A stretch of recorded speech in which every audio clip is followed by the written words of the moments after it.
건강 증진을 위한 뇌심혈관계 질환 관리 및 금연 교육. 이번 시간에는 뇌심혈관계 질환 관리에 대해 전반적으로 살펴보도록 하겠습니다. 먼저 근로자 건강 증진을 위한 뇌심혈관계 질환 관리의 중요성에 대해 알아보고, 이어서 근로자들이 뇌심혈관계 질환의 개념과 예방관리법에 대해 알아보겠습니다. 이번 차시는 뇌심혈관계 질환 관리 시간으로 오늘은 뇌심혈관계 질환 관리의 중요성에 대해 알아보고 뇌심혈관계 질환의 개념과 관리 방법에 대해 살펴보도록 하겠습니다. 이번 시간에 학습할 내용에 대한 학습 목표를 알아보겠습니다. 오늘 학습을 마치고 나면 여러분들은 뇌심혈관계 질환 관리의 중요성에 대해 설명할 수 있으며 뇌심혈관계 질환의 개념과 관리 방법에 대해 설명할 수 있습니다. 그럼 지금부터 본격적인 학습을 시작해 보도록 하겠습니다.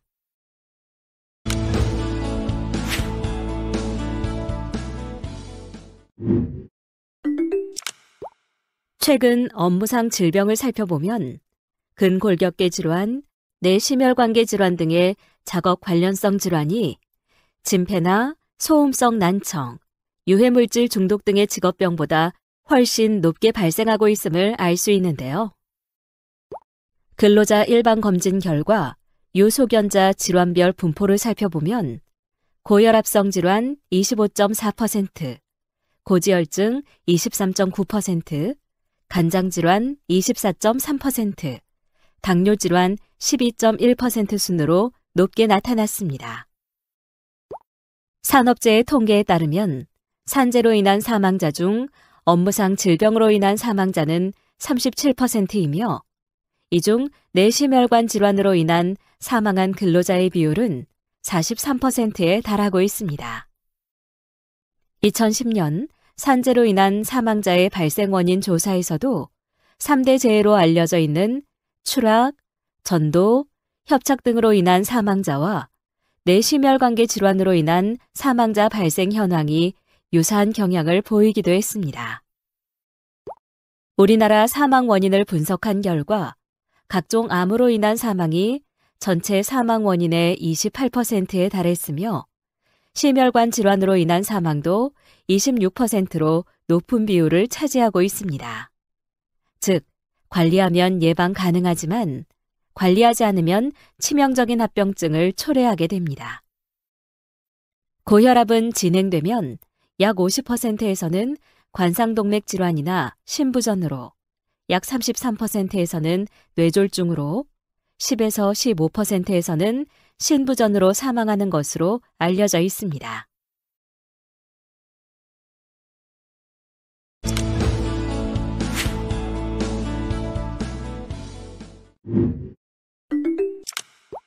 뇌심혈관 질환이란 뇌혈관 질환과 심장혈관 질환을 총칭하는 병명을 말하는데요.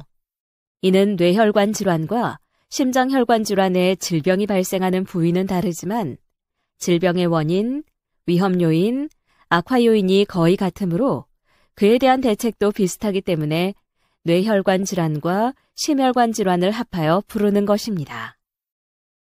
뇌심혈관 질환은 대체로 고혈압, 당뇨, 고지혈 등과 같은 기초질환이 서서히 진행, 악화되어 발병하게 되는데요. 이러한 기초질환이 복합적으로 발생하거나 기초질환의 전 단계인 증상의 단계인 경우를 대사증후군이라고 부릅니다.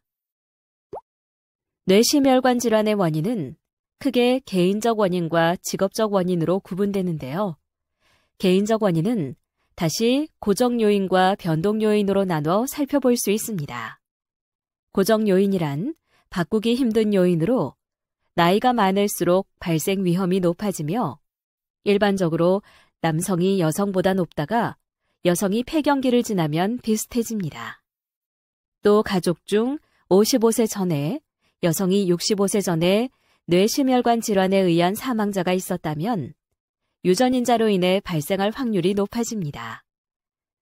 변동 요인이란 노력하면 바꿀 수 있는 요인으로 고혈압, 당뇨성, 이상지질혈증, 심장질환, 동맥경화, 비만, 흡연, 과도한 음주 등이 이에 해당됩니다. 직업적 원인으로는 이황화탄소, 염화탄화수소, 일산화탄소, 황화수소, 휘발성 유기용제 등의 화학물질에 의한 위험 요인과 소음, 고열이나 한랭 작업 등의 물리적 인자에 의한 위험 요인, 그리고 교대 근무, 야간 근무, 장시간 근무, 과도한 스트레스, 업무량과 업무 자율성, 운전 작업, 고소 작업, 연속적인 육체적 중노동, 산소가 부족한 밀폐 공간 작업 등의 근무 조건과 관련한 위험 요인 등이 있습니다. 뇌혈관 질환의 전조 증상으로는 갑자기 팔, 손, 다리에 힘이 빠지고 약해진 느낌을 느끼거나 저리게 되며 얼굴이나 몸 한쪽에 느낌이 없게 됩니다. 또 갑자기 한쪽 눈이 보이지 않을 수 있으며 말을 하는데 어려움을 느끼게 됩니다. 그 밖에 다른 사람의 말을 잘 이해하지 못하거나 어지럽거나 비틀거리기도 하며 이전에 느끼지 못했던 심한 두통을 느끼게 됩니다. 심혈관 질환의 전조 증상으로는 호흡곤란과 맥박 이상, 가슴 압박감과 통증, 눈 아픔, 치통, 구토, 위통, 식욕부진 등의 증상이 나타나며 추운 느낌과 진땀이 나고 온몸에 힘이 빠지거나 현기증을 느끼게 됩니다. 이러한 현상들이 나타날 때 즉시 병원에 가서 치료를 받으면 뇌심혈관 질환으로 인한 피해를 최소화할 수 있습니다. 그럼 뇌심혈관 질환의 대표적인 기초 질환에 대해 자세히 살펴보겠습니다.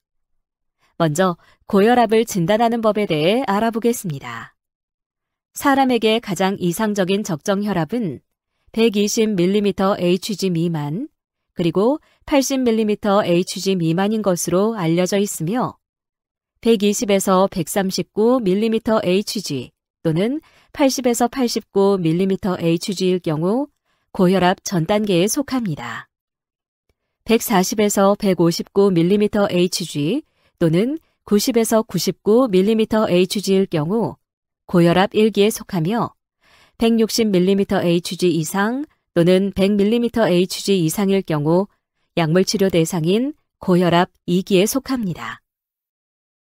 고혈압이 무서운 이유는 합병증 때문이라 할 수 있는데요. 고혈압으로 인한 합병증으로는 뇌경색, 뇌출혈 등의 뇌질환과 심근경색, 심장병, 만성 신부전 등의 심장질환이 발생할 수 있습니다. 즉, 혈압이 7mmHg 상승할 경우 심장병 위험률은 27%, 뇌졸중 위험률은 42% 높아지게 됩니다. 당뇨병 검사 방법은 몇 가지가 있지만 그 중에서도 가장 일반적인 방법은 아침 공복 시에 혈당치를 측정하는 것입니다. 혈액 100ml당 100mg 미만이 정상이며 126mg 이상은 당뇨병, 100에서 126mg 미만은 경계형 당뇨병으로 간주됩니다. 여기서 경계형 당뇨병이란 향후 당뇨병으로 이행될 가능성이 있는 당뇨병 예비군을 지칭하며 이를 공복혈당 장애라고 합니다. 또 다른 방법은 75g의 포도당을 마시고 2시간 후에 혈당치를 측정하는 것입니다. 정상인의 경우에는 2시간 후에 혈당치가 140mg 미만이지만 그 수치가 200mg 이상으로 나타나면 당뇨병으로 간주하게 됩니다. 140에서 200mg 미만인 사람은 경계형 당뇨병으로 간주하며 이를 내당능 장애라고 합니다. 당뇨병의 대표적인 합병증으로는 당뇨성 발과 당뇨병성 백내장 등이 있습니다. 흔히 당뇨발로 불리는 당뇨성 발은 제대로 치료하지 않을 경우 하지절단이라는 최악의 결과를 가져오기도 하며 당뇨병성 백내장은 눈의 수정체가 혼탁해져 빛을 제대로 통과시키지 못하여 시야를 뿌옇게 보이는 것으로 그 증상은 빠르게 나타나 진행 속도가 급격하게 이루어지므로 반드시 빠른 치료가 필요합니다. 고지혈증은 크게 고지혈증은 크게 LDL 콜레스테롤, HDL 콜레스테롤, 중성지방으로 구분되는데 이 중 HDL 콜레스테롤은 몸에 좋은 콜레스테롤, LDL 콜레스테롤은 혈관에 쌓여 심혈관 질환을 일으키는 나쁜 콜레스테롤을 말합니다. 우선 몸에 나쁜 LDL 콜레스테롤 수치가 높으면 LDL 콜레스테롤이 160데시리터당 밀리그램 이상인 경우에는 명확한 고지혈증으로 130에서 159데시리터당 밀리리터인 경우 경계성 고지혈증, 130데시리터당 밀리그램 미만인 경우 정상으로 진단합니다. 국민건강보험공단은 고지혈증 질환의 건강보험 진료비 지급 자료를 분석한 결과 인구 10만 명당 고지혈증 환자 수는 2006년 54만 명에서 2010년 105만 명으로 4년간 연평균 1.9배로 증가했다고 밝혔습니다. 이러한 고지혈증은 뇌졸중, 심근경색 등을 일으킬 수 있는 만큼 평소 체중과 식습관 관리에 주의해야 합니다. 고지혈증은 주로 잘못된 식습관과 생활습관으로 인해 발생하는데요. 고지방, 고칼로리 음식의 지나친 섭취, 유전적인 요인, 간 기능 장애, 음주, 갑상선 기능 저하, 당뇨병 등이 고지혈증의 위험 요인으로 작용하고 있습니다. 조사 결과 고지혈증이 있는 사람의 경우 정상인에 비해 심혈관 질환이 발생할 위험성이 3배 이상 높은 것으로 나타났습니다.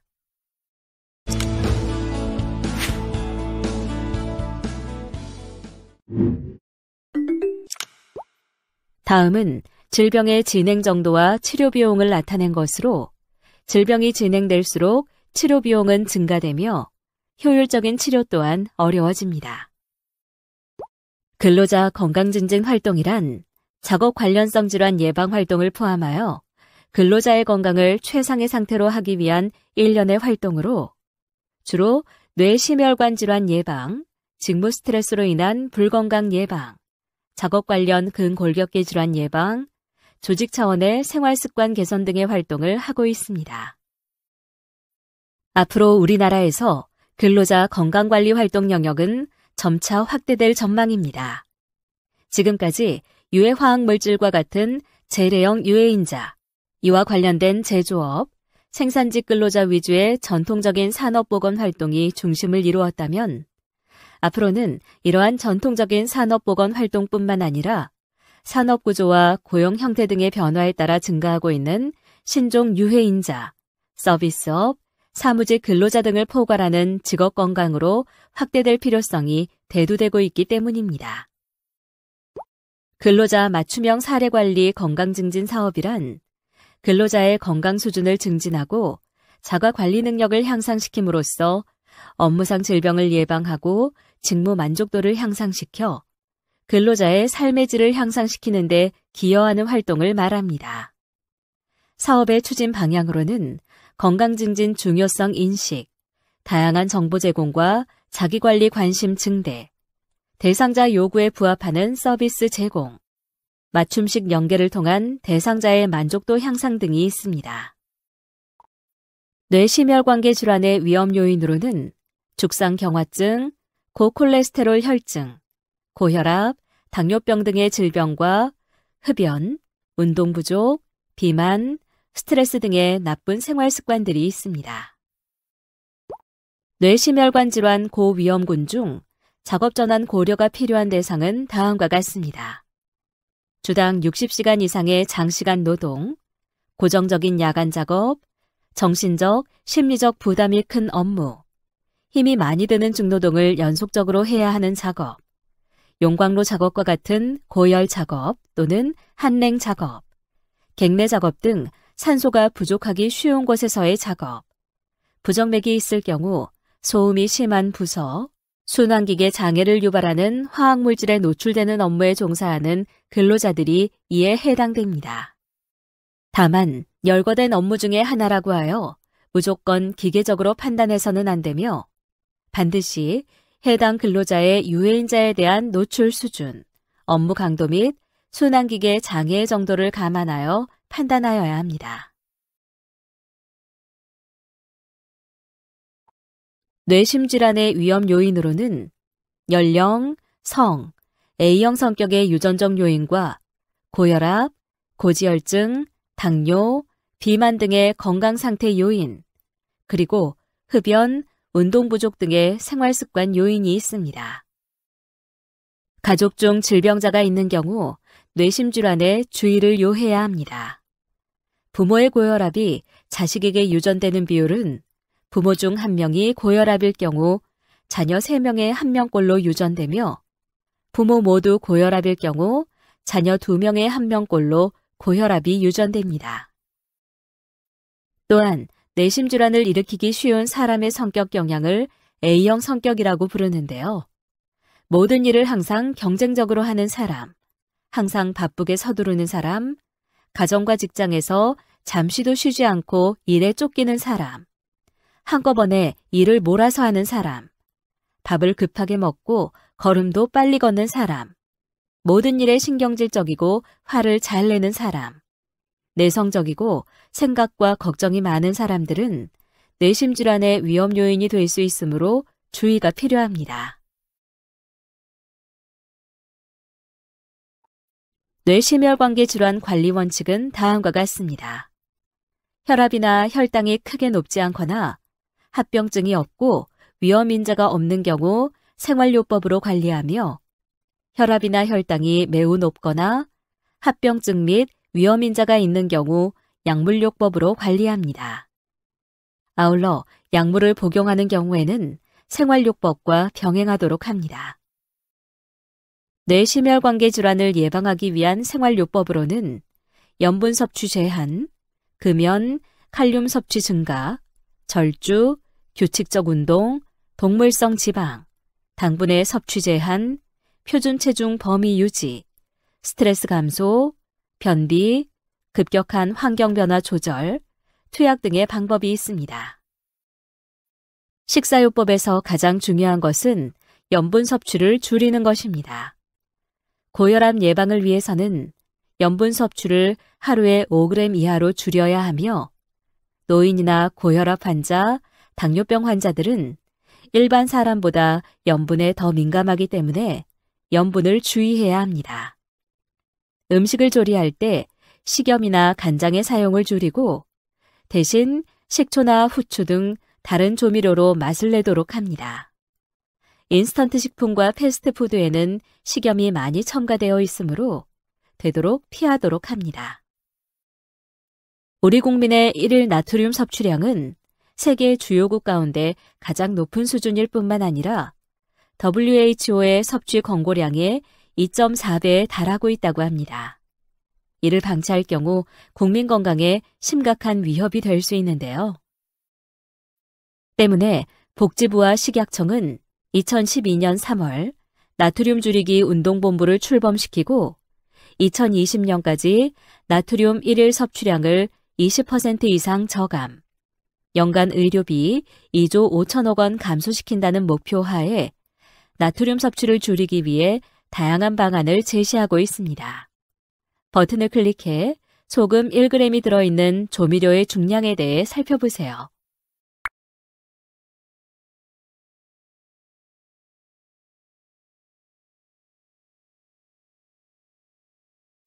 규칙적인 운동은 뇌심혈관계 질환 예방에 더할 나위 없이 좋은 방법입니다. 적당한 운동은 혈압 감소, 심폐기능의 개선, 체중 감소, 고지혈증의 개선 및 HDL의 증가, 그리고 스트레스 해소에 도움이 됩니다.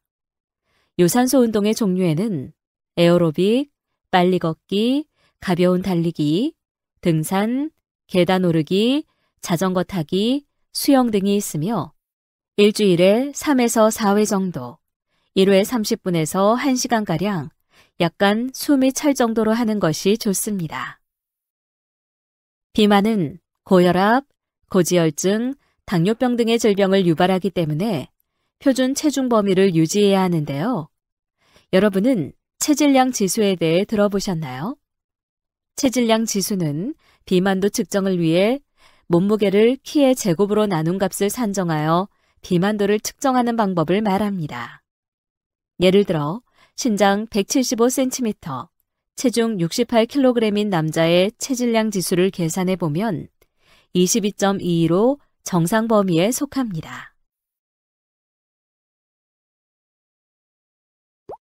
뇌심혈관계 질환 예방을 위한 7가지 수칙은 다음과 같습니다. 첫째, 음식은 싱겁게 골고루 먹습니다. 둘째, 살이 찌지 않도록 알맞은 체중을 유지합니다. 셋째, 매일 30분 이상 적절한 운동을 실시합니다. 넷째, 담배는 끊고 술은 삼가합니다. 다섯째, 지방질을 줄이고 야채를 많이 섭취합니다. 여섯째, 스트레스를 피하고 평온한 마음을 유지합니다. 일곱째, 정기적으로 혈압을 측정하고 의사의 진찰을 받습니다. 뇌심혈관 질환 예방 대책에 대해 살펴보도록 하겠습니다. 뇌심혈관 질환을 예방하는 첫 번째 방법은 식습관을 개선하는 것입니다. 채소, 과일, 해조류를 포함한 여러 가지 식품을 골고루 먹고 우유나 우유 가공식품을 많이 먹습니다. 백미보다는 현미를, 쌀밥보다는 잡곡밥을 많이 먹고 음식량을 줄입니다. 과식, 결식이나 폭식은 안 됩니다. 지방이 많은 음식은 줄이고 등푸른 생선을 즐겨 먹으며 단 음식, 청량음료는 가능한 한 피합니다. 식사는 규칙적으로 천천히 잘 씹어서 싱겁게 먹습니다. 뇌심혈관 질환을 예방하는 두 번째 방법은 운동입니다. 규칙적으로 일주일에 3일 이상 운동하고 한 번에 30분 이상 운동하되 어려울 때는 조금씩 나누어 하루에 30분 이상을 채웁니다. 땀이 나고 숨이 찰 정도로 운동하고 걷기 등 유산소 운동과 근력 강화 운동을 함께 실시하며 금연 및 절주합니다. 뇌심혈관 질환을 예방하는 세 번째 방법은 스트레스 해소입니다. 정신건강이 몸 건강보다 더 중요한 건강임을 인식하고 스트레스를 멀리해야 합니다. 긍정적인 사고와 행동을 하고 자신의 상황에 맞는 취미활동을 만드는 것이 좋습니다. 뇌심혈관 질환을 예방하는 네 번째 방법은 업무 관련 위험 요인을 제거하는 것입니다. 일터 내에서 화학물질이나 소음과 같은 위험 요인이 발생하는 것을 줄이고 보호구나 보호의 등을 착용하여 위험 요인에 노출되는 시간을 줄입니다. 휴식 시간을 적절하게 안배하고 외부의 신선한 공기를 공급하며 주기적인 스트레칭을 실시합니다. 뇌심혈관 질환을 예방하는 다섯 번째 방법은 의사와 상담하여 치료하는 것입니다. 증상이 있으면 악화되기 전에 빨리 치료하는 것이 치료 시간을 줄이고 비용을 절감하는 현명한 방법임을 인식하고 심리 상담 등에 대한 부정적인 편견을 버립니다. 지금까지 배운 내용을 떠올리며 함께 복습해볼까요? 뇌심혈관 질환이란 뇌의 혈관이 막히거나 터져서 생기는 질환인 뇌혈관 질환과 심장혈관 질환을 총칭하는 병명을 말합니다. 기초질환에는 고혈압, 당뇨, 고지혈증이 있습니다. 기초질환이 복합적으로 발생하거나 기초질환의 전 단계인 증상의 단계인 경우를 대사증후군이라 부릅니다.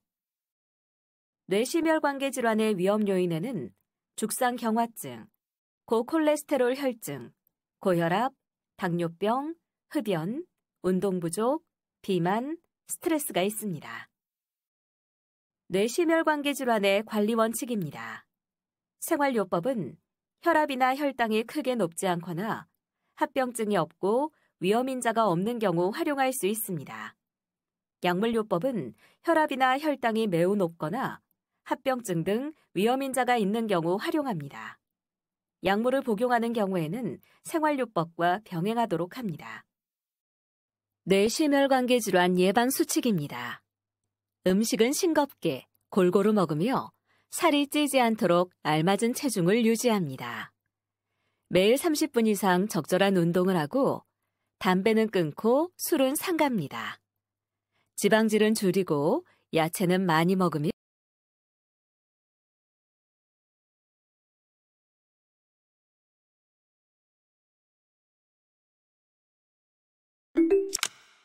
이번 시간에는 근로자를 위한 건강관리 중 금연교육에 대해 살펴보도록 하겠습니다.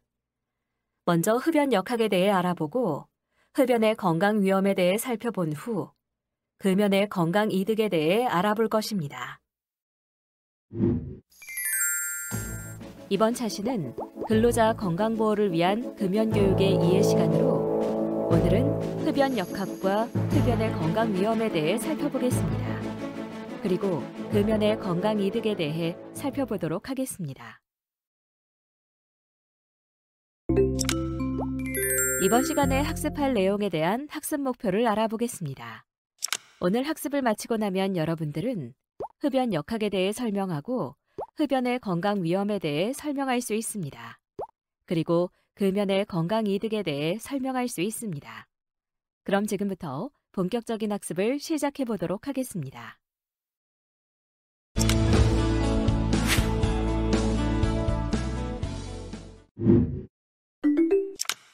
21세기 들어와 흡연은 조기 사망 및 질병의 주요 원인으로 그 심각성이 전 세계적인 문제로 인식되기 시작하였습니다. 국제보건기구에서는 담배가 인류에 미치는 해악을 알리고 국제사회가 공동으로 대처하기 위해 2003년 보건 분야 최초의 국제협약인 담배규제 기본협약을 채택하여 효과적인 담배규제 정책의 기본 방향을 제시하고 전 세계가 공동으로 대처하기 위해 노력하고 있습니다. 담배의 핵심 사실을 살펴보면 담배는 사용자의 거의 절반을 죽이고 매년 세계 인구의 거의 600만 명을 죽였습니다. 그중 500만 명은 과거 혹은 현재 흡연자이고 60만 명은 간접 흡연에 노출된 비흡연자라고 합니다. 그리고 10억 명의 흡연자 중 80%는 저소득 국가 혹은 중간소득 국가 국민이라고 합니다. 다시 말해 담배는 사망과 질병의 제1원인이고 가난의 원천이라고 할 수 있습니다. 20세기의 담배는 1억 명을 죽였습니다. 이 같은 추세라면 21세기에는 10억 명의 죽음이 담배로 인해 초래될 것입니다. 즉 2030년까지 매년 800만 명 이상이 담배로 인해 사망할 것이며 그중 80%는 저소득 국가나 중간소득 국가에서 나올 것이라는 전망입니다. 또한 간접 흡연은 사람을 죽인다는 것입니다. 간접 흡연 담배 연기는 발암물질이며 안전한 허용 용량이 없습니다. 담배 연기에는 4,000종 이상의 화학물질이 포함되어 있으며 최소 250여 종은 해롭다고 알려져 있습니다. 그중 50종 이상에서 발암성이 인정되었는데요. 성인에서 간접 흡연은 심각한 심혈관 질환과 호흡기 질환을 초래하며 대표적인 질환으로 관상동맥 질환과 폐암이 있습니다. 영아에서는 돌연사 증후군을 일으키며 임산부에서는 저체중아 출산을 초래합니다. 실제로 40% 이상의 어린이가 최소 1명 이상의 흡연 부모를 두고 있으며 2004년 어린이 사망의 31%는 간접 흡연과 관련되어 사망하였습니다. 이 같은 문제를 해결하고자 실내 흡연 규제를 하고 있는데요. 실내 흡연 규제는 비흡연자의 건강을 보호하고 최근 확대되는 추세이며 영업활동에 지장을 주지 않으며 금연을 촉진하는 효과가 있습니다. 전 세계 인구 중 11% 미만이 실내 흡연 규제의 보호를 받고 있으며 2008년에 비해 2010년에 실내 흡연 규제의 보호를 받는 사람은 2배 이상 증가했습니다. 흡연자의 대부분은 담배에 관련된 건강 위험을 구체적으로 알지 못하기 때문에 도움이 필요합니다. 실제 중국의 2009년 조사에서 흡연자의 37%만이 흡연이 관상동맥 질환을 일으킨다는 사실을 알고 있으며 17%만이 뇌졸중과 관련이 있다는 사실을 알고 있었는데요. 담배의 위험성을 알고 있는 대부분의 흡연자는 금연을 원한다고 합니다. 또한 금연 상담과 약물요법은 금연 성공률을 약 2배가량 증가시킵니다. 국가적인 체계적 금연 클리닉 서비스는 2014년 현재 우리나라를 포함하여 19개국에서만 제공되고 있으며 전 세계 인구 중 14% 정도에 해당하며 저소득 국가의 28%와 중간소득 국가의 7%에서는 금연과 관련된 아무런 서비스도 받지 못하고 있는 것이 현실입니다. 심혈관 질환, 당뇨병, 암, 만성호흡기 질환 등 만성질환은 우리나라 전체 사망의 82%를 차지하고 있습니다. 이 같은 만성질환은 금연, 절주, 운동, 건강한 식습관 등을 통해 예방과 관리가 가능하기 때문에 질병 예방과 건강 증진을 위한 다각적인 노력이 중요한데요. 이 중 교정 가능한 위험 요인 1위가 바로 흡연입니다.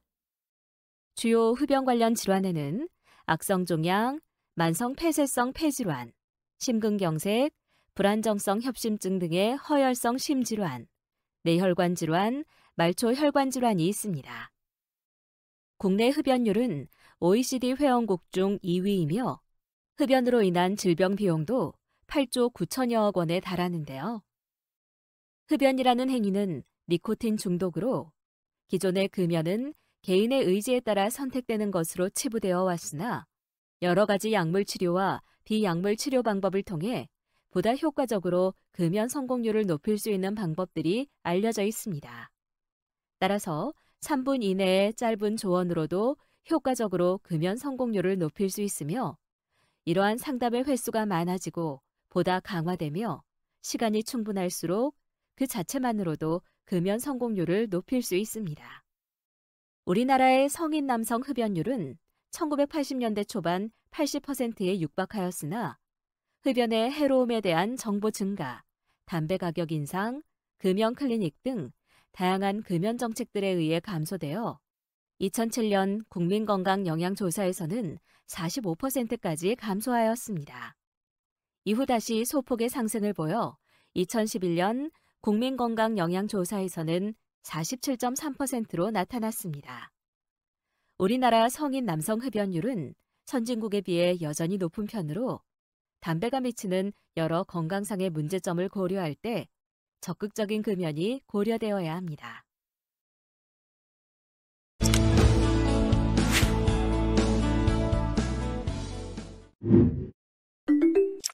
담배 연기의 종류는 주류연과 부류연이 있습니다. 주류연은 흡연자가 연기를 들이마신 후 내뿜는 연기를, 부류연은 담배가 스스로 타면서 발생하는 연기를 말합니다. 부류연은 필터를 거치지 않고 불이 붙은 곳에서 피어나는 담배 연기이기 때문에 더 독하고 유해 물질의 농도가 높으며 간접 흡연에서 흡입되는 연기의 80% 이상을 차지하는 것으로 알려져 있습니다. 담배 연기 속에는 수천 가지의 물질이 함유되어 있으며 그중 건강과 관련된 가장 중요한 성분 3가지는 타르와 일산화탄소, 니코틴입니다. 타르는 담배찐이라고 부르는 독한 물질로 각종 독성 물질과 발암 물질을 포함하고 있습니다.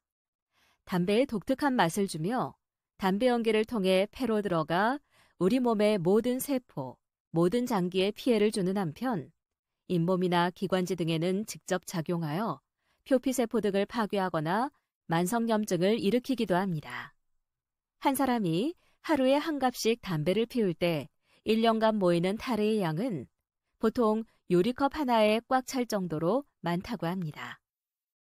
일산화탄소는 담배를 많이 피우거나 담배 연기가 가득한 방에 오래 있으면 머리가 아프고 정신이 멍해지는 원인 물질입니다. 우리 혈액에서 산소를 말초 조직에 전달하는 혈색소에 대해 일산화탄소는 산소보다 100배 정도 잘 결합하여 혈액 내의 산소 농도를 떨어뜨립니다. 하루에 한 갑에서 한 갑 반의 담배를 피우는 경우 혈액 내 일산화탄소 농도가 2에서 5%가 되며 2갑을 피면 5에서 10%, 3갑 이상일 경우 10에서 20%가 됩니다. 니코틴은 습관성이 강하고 중독성을 가지고 있어 금연을 어렵게 만드는 주범이며 심장박동을 높이고 혈압을 올립니다. 담배 한 개비에는 대략 1mg 정도의 니코틴이 함유되어 있으며 사람의 경우 40mg의 니코틴이 치사량으로 알려져 있습니다. 아편과 거의 같은 수준의 습관성 중독을 일으키는 니코틴 때문에 담배를 일단 피우면 매 30에서 40분마다 피워야 하는데요. 니코틴이 담배 연기로 흡입되어 뇌에 양리작용을 일으키는 데 소요되는 시간은 10초 이내로 매우 짧고 흡입된 니코틴이 몸 밖으로 완전히 배출되는 데는 약 4에서 5일이 걸린다고 합니다. 저니코틴이라고 표시된 담배의 경우에도 몸에서는 원하는 니코틴 농도를 유지하려고 하기 때문에 실제 혈중 농도에는 일반 함량의 니코틴 담배와 차이가 없는 것으로 알려져 있습니다.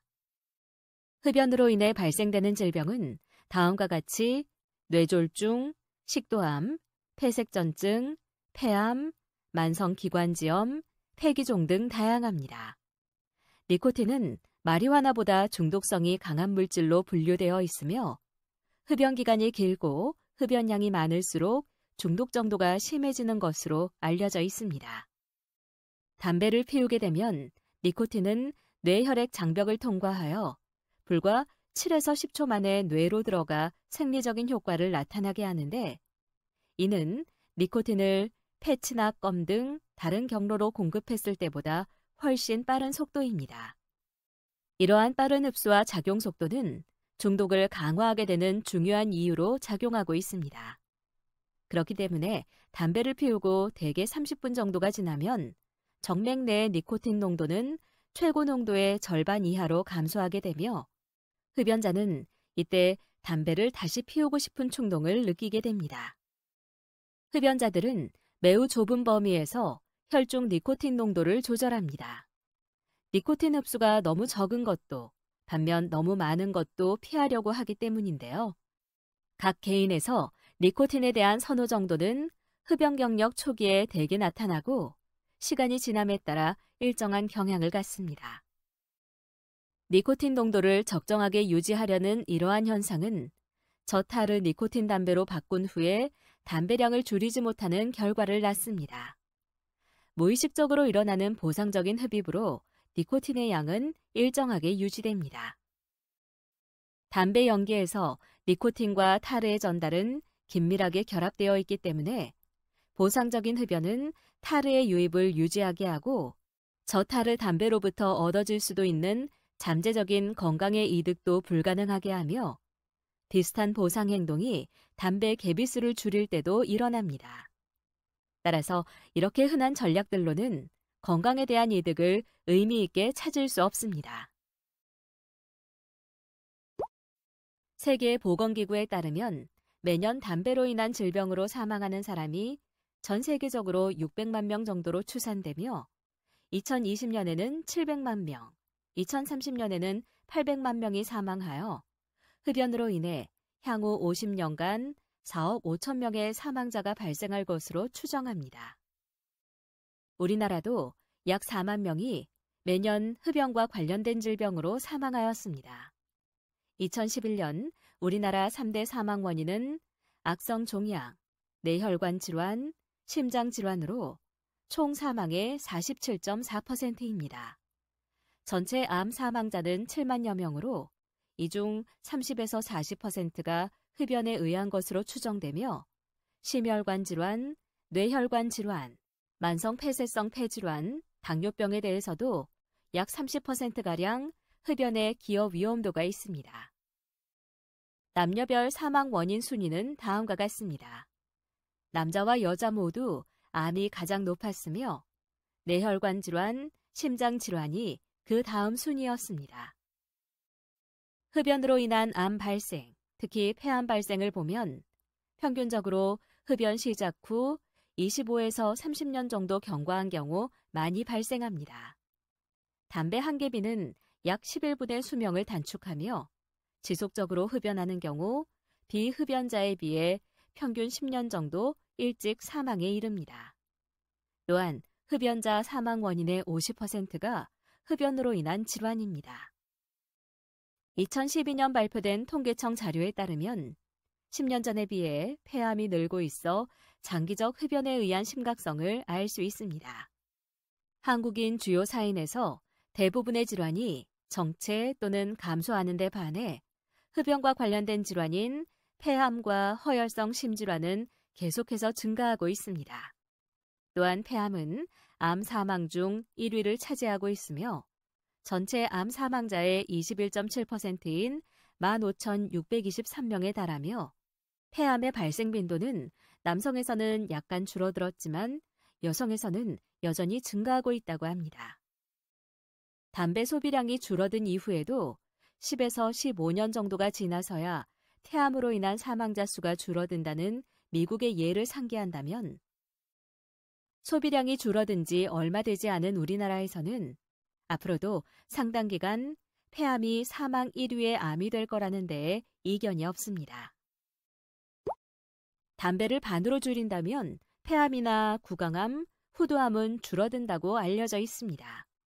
하지만 저타르 담배나 저니코틴 담배를 피워도 폐암이나 전체 암은 줄어들지 않습니다. 저니코틴 담배는 깊게 오래 빨게 되므로 오히려 폐의 깊숙한 부위에 또 다른 형태의 폐암이 생긴다고 합니다. 따라서 즉시 담배를 끊는 것이 유일한 최선의 방책입니다.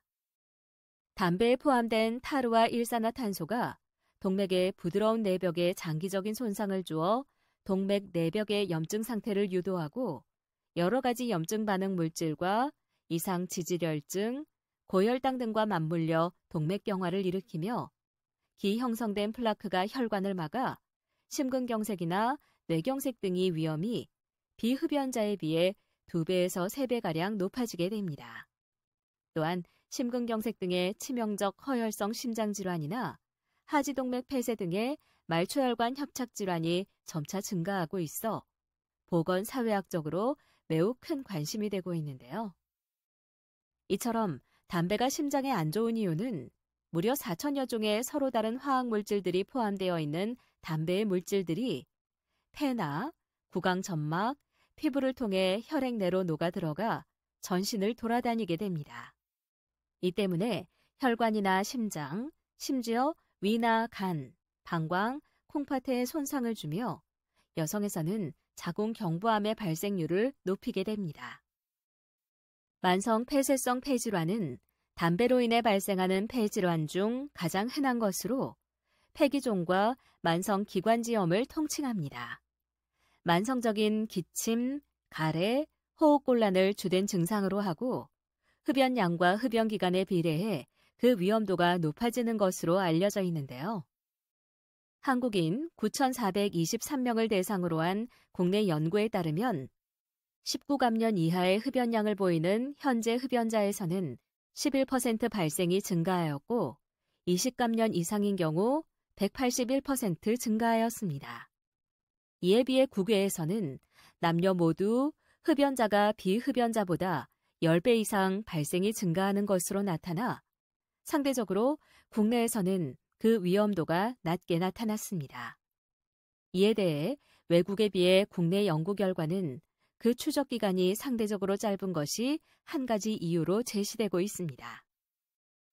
연소 과정에서 발생하는 여러 발암 물질들이 접촉하기 쉬운 구강과 후두, 식도에도 흡연과 관련한 암이 잘 생기는 것으로 알려져 있습니다. 외국 연구뿐만 아니라 국내 연구에서도 남녀 모두 흡연량과 기간이 길수록 발생 위험이 높아진다는 것이 확인되고 있는데요. 예를 들어 흡연 남성의 경우 암이 발생할 확률이 4.2배 높으며 사망 확률은 4.8배 높은 것으로 나타나고 있습니다. 발암 물질들은 혈액을 돌아다니다 위, 간, 방광, 자궁경부에 발암성을 일으킵니다. 흡연의 양이나 기간, 담배를 받아들이는 시기 등은 흡연 관련 질환과 사망률의 양반응 관계를 이루고 있습니다. 가장 강력하게 원인 결과 관계를 가지는 것은 호흡기계 암과 만성 폐쇄성 폐질환이며 산술적인 의미에서 흡연이 가장 건강에 큰 영향을 미치는 것은 호흡기와 심혈관 질환인데요. 흡연자는 비흡연자에 비해 총 사망률이 70% 높으며 약 반수의 흡연자는 흡연으로 인해 사망한다고 합니다. 또한 흡연과 질병은 양반응 관계에 있어 흡연 시작 연령, 흡연 개수, 흡연 연수 등이 높은 사망률과 비례합니다.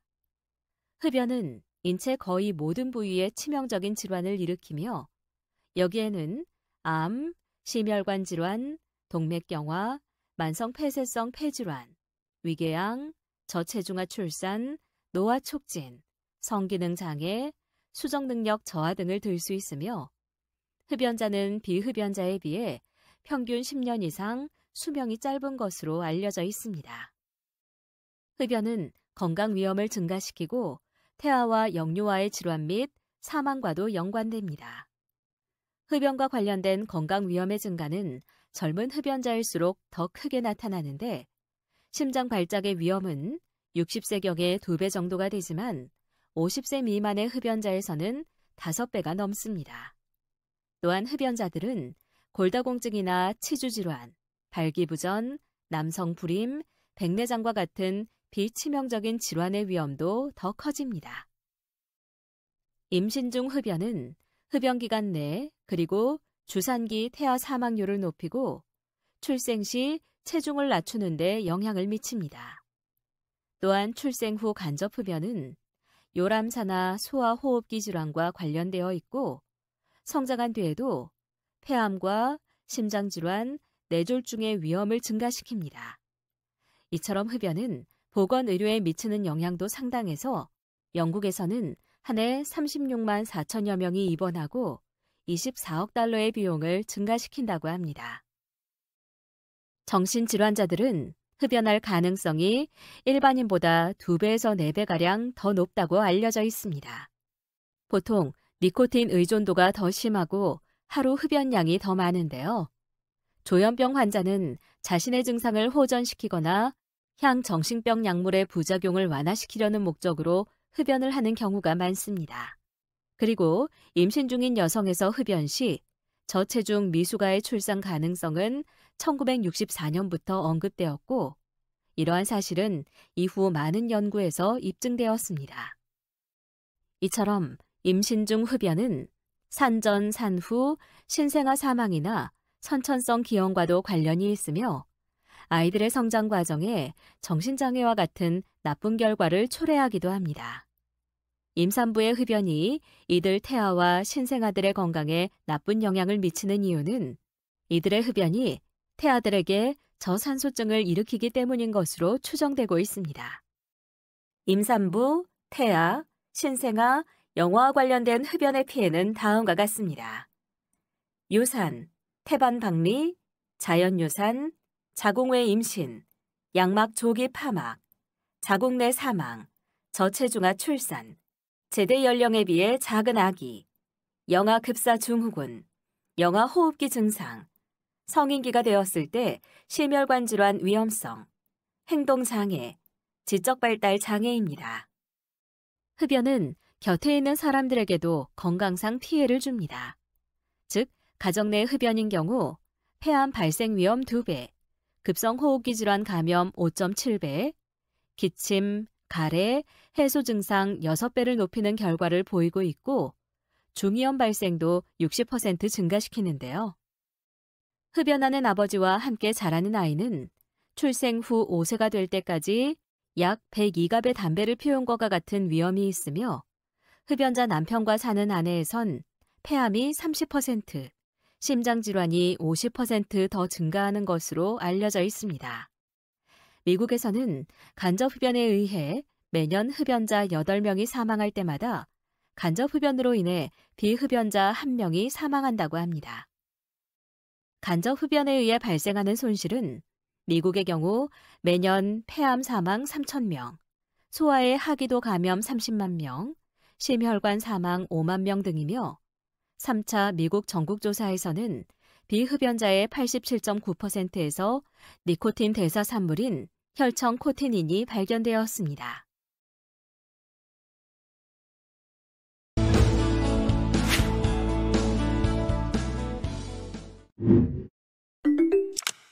담배를 끊게 되면 모든 연령대에서 즉각적인 그리고 장기적인 이득이 발생합니다. 담배를 피면서 생긴 추가 위험은 담배를 끊자마자 곧 감소하고 적어도 10에서 15년간은 이러한 감소 패턴이 지속됩니다. 2시간이 지나면 혈액 속에서 니코틴이 완전히 없어지고 6시간이 지나면 맥박과 혈압이 낮아지기 시작하여 한 달 정도 지나면 혈압이 정상으로 돌아옵니다. 24시간이 지나면 폐에서 가래, 점액과 흡연 부산물을 청소하기 시작합니다. 48시간이 지나면 일산화탄소가 신체에서 제거되고 미각과 후각이 정상으로 돌아오며 기분이 상쾌해지는 느낌이 듭니다. 72시간이 지나면 숨쉬기가 쉬워지고 기관지가 이완되기 시작하며 신체의 에너지 수준이 상승합니다. 1주가 지나면 폐의 섬모가 점점 정상화되면서 가래 제거가 원활해지며 2주에서 12주가 지나면 혈액순환이 호전됩니다. 3에서 9개월이 되면 폐 기능이 호전되면서 기침, 천명 등의 호흡기 증상이 좋아지며 정자수가 정상화됩니다. 1년이 지나면 심장마비 확률이 지속 흡연자에 비해 절반으로 떨어지고 2년이 지나면 뇌혈관 질환 사망 위험이 거의 비흡연자 수준으로 떨어집니다. 10년이 지나면 폐암 확률이 지속 흡연자에 비해 절반으로 떨어집니다. 15년이 지나면 심장마비 확률이 비흡연자와 거의 유사한 수준으로 떨어집니다. 사망률에 금연이 미치는 영향은 젊을수록 더 크게 나타나지만 어느 연령에서 끊더라도 담배를 끊는 사람들이 계속 피는 사람들보다 더 오래 살며 35세 이전에 담배를 끊는다면 평균 수명은 담배를 피우지 않은 사람과 비슷해집니다. 금연으로 인한 위험 감소의 정도와 속도는 질환에 따라 차이가 있습니다. 먼저 폐암으로 인한 사망 위험은 담배를 끊고 10년이 지나면 계속 담배를 피우는 사람의 30에서 50% 수준으로 감소하지만 그 위험은 20년이 지나도 여전히 증가한 채 남아 있습니다.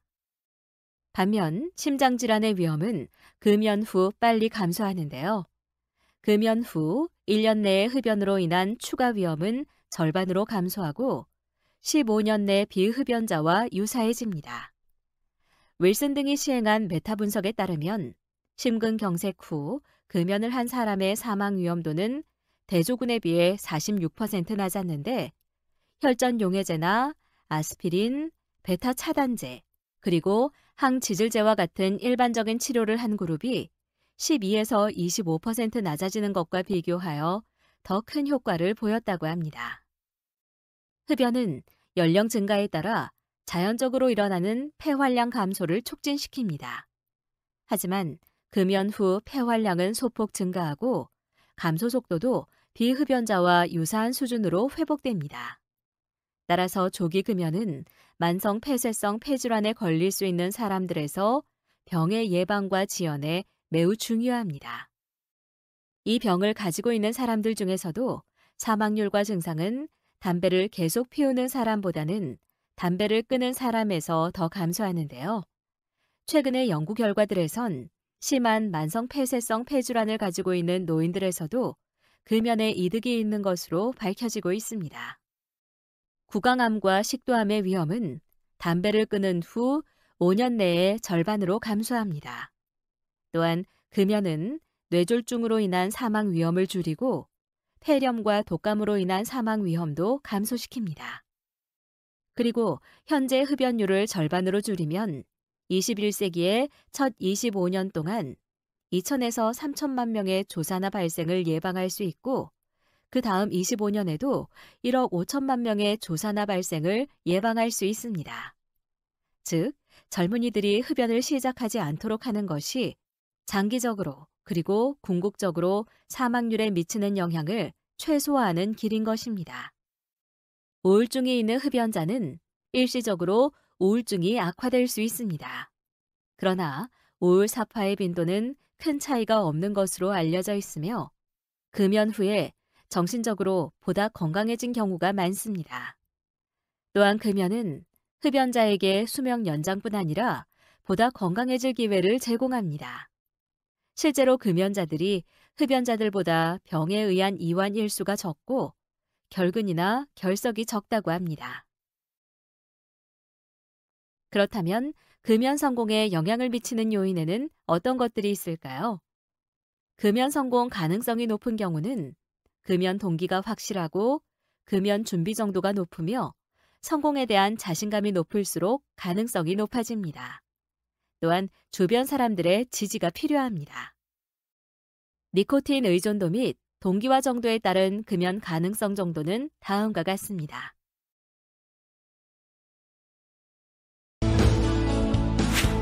금연 단계별 적용 전략과 흡연 유형 및 니코틴 의존도 파악에 대해 살펴보도록 하겠습니다.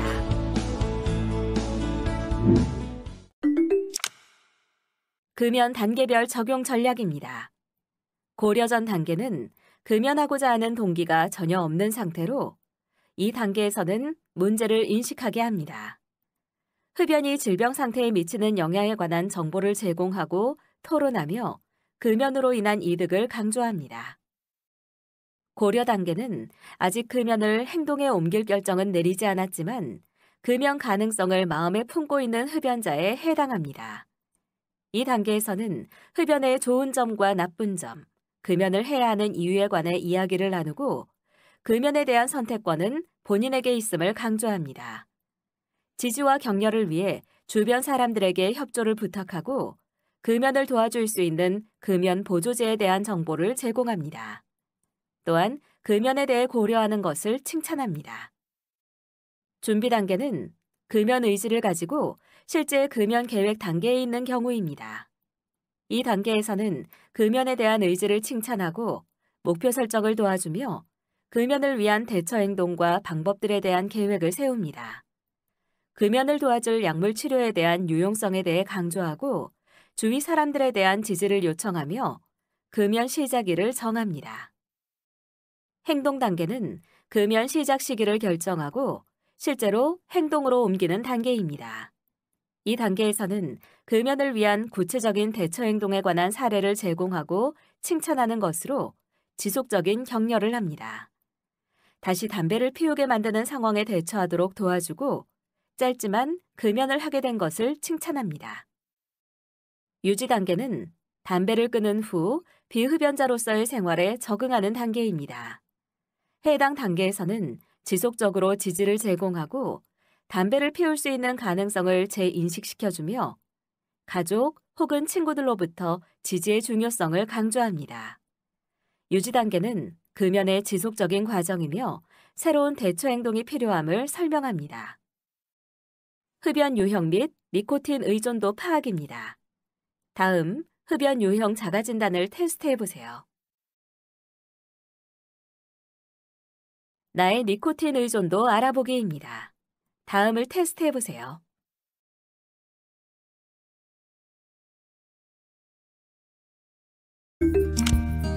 이번 시간의 학습 목표를 잘 성취하였는지 퀴즈를 통해 확인해 보도록 하겠습니다.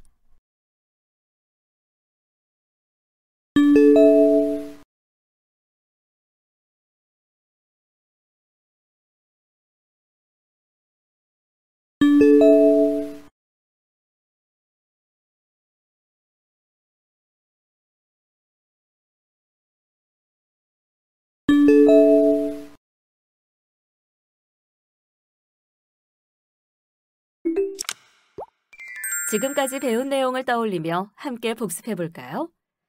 담배 연기 속에는 수천 가지의 물질이 함유되어 있으며 그중 건강과 관련된 가장 중요한 성분 3가지는 타르와 일산화탄소, 니코틴입니다. 타르는 담배찐이라고 부르는 독한 물질로 각종 독성 물질과 발암 물질을 포함하고 있습니다. 담배의 독특한 맛을 주며 담배 연기를 통해 폐로 들어가 우리 몸의 모든 세포, 모든 장기에 피해를 주는 한편 잇몸이나 기관지 등에는 직접 작용하여 표피세포 등을 파괴하거나 만성염증을 일으키기도 합니다. 한 사람이 하루에 한 갑씩 담배를 피울 때 1년간 모이는 타르의 양은 보통 유리컵 하나에 꽉 찰 정도로 많다고 합니다. 일산화탄소는 연탄가스 중독 경험이 있는 사람에게는 친숙한 물질로 담배를 많이 피우거나 담배 연기가 가득한 방에 오래 있으면 머리가 아프고 정신이 멍해지는 원인 물질입니다. 우리 혈액에서 산소를 말초 조직에 전달하는 혈색소에 대해 일산화탄소는 산소보다 100배 정도 잘 결합하여 혈액 내 산소 농도를 떨어뜨립니다.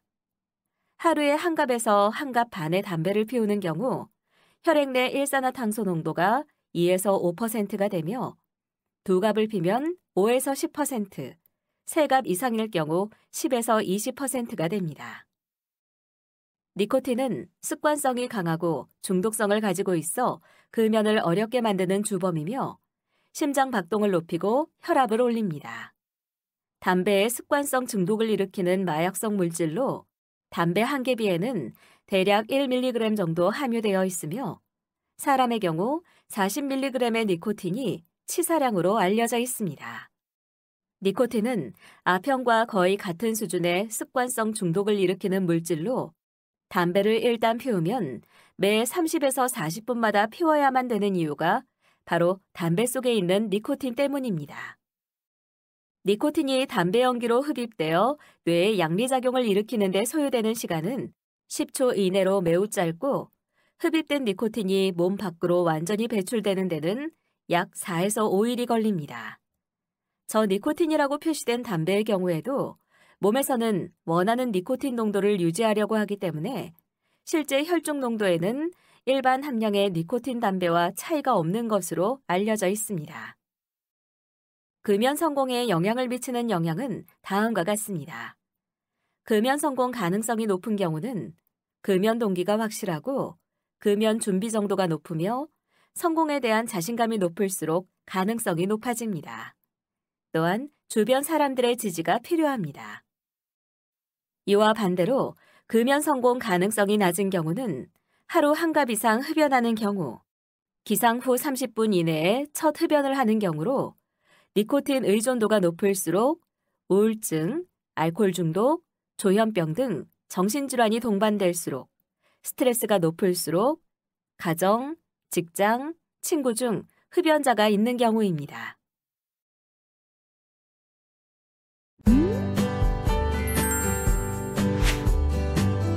수고하셨습니다.